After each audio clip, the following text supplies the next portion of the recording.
Hello, good afternoon and welcome to the HR Operations and ER News at Q1. Today we'll be giving you the full update from around the world of HR operations and employee relations, the strategy, the deliverable and the progress to date. But first, the headlines. Your performance end of year review delivered with the highest levels of compliance ever. Pay reviews agreed for manager and general population pay reviews on time and in budget. An OPR rolled out with great feedback from the business.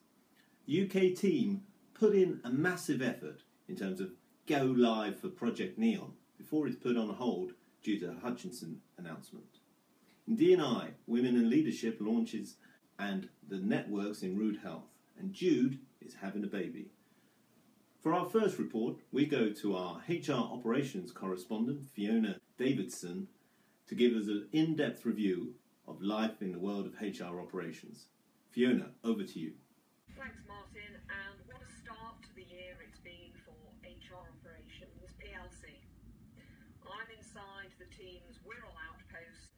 The standout news already in Q1 is a 14% increase in long-term sick cases being referred into OC Health, and length of time to refer cases reduced by 20.5 days. Derek's blog for Time to Talk Day has received over 1,600 hits. A bigger news story than Madonna's tumble out the Brits. Performance management has been heavily focused on the final stages of the annual review process, and there's been some real improvements compared with 12 months ago.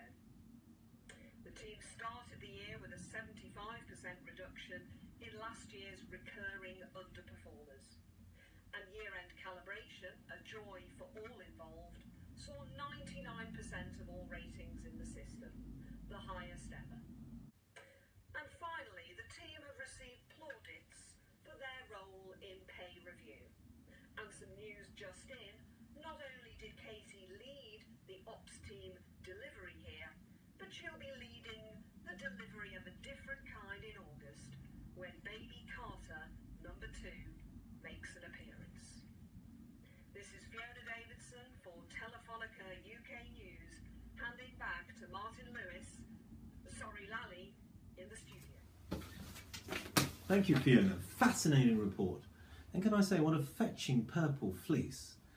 Now over to our D&I correspondent, Judith Hunt, for an update on all things diversity and inclusion. Over to you, Judith. Thanks, Martin.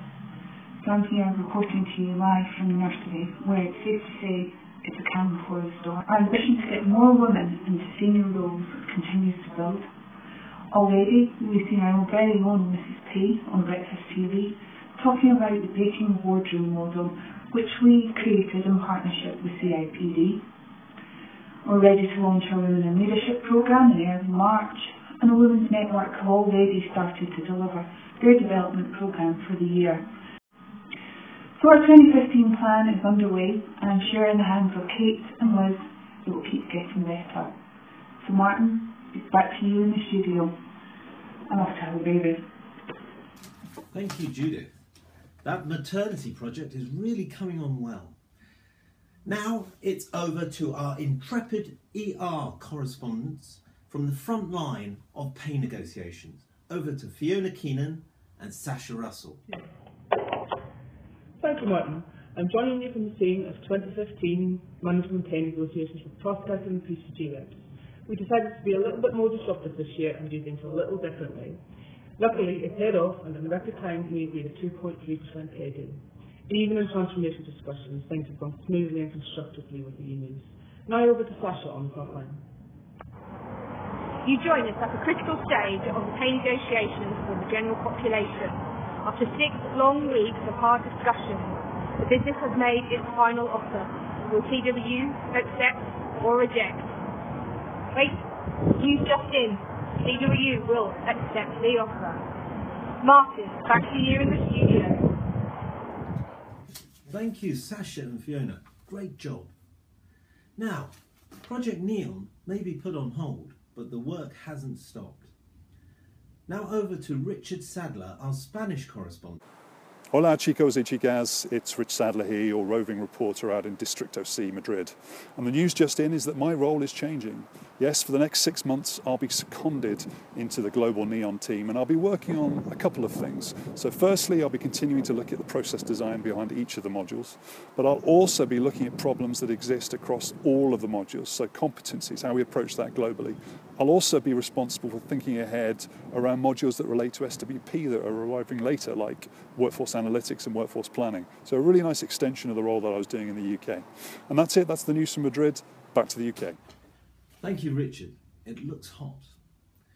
And finally, unfortunately, our Project NEON correspondent, who was due to report, has informed us that she's been unable to due to a bout of data-itis. However, Kerry has updated us that she's been working very closely with the NEON Global team to support UK-based employees who are going live in other parts of the business and considering very carefully our UK HR systems strategy going forward.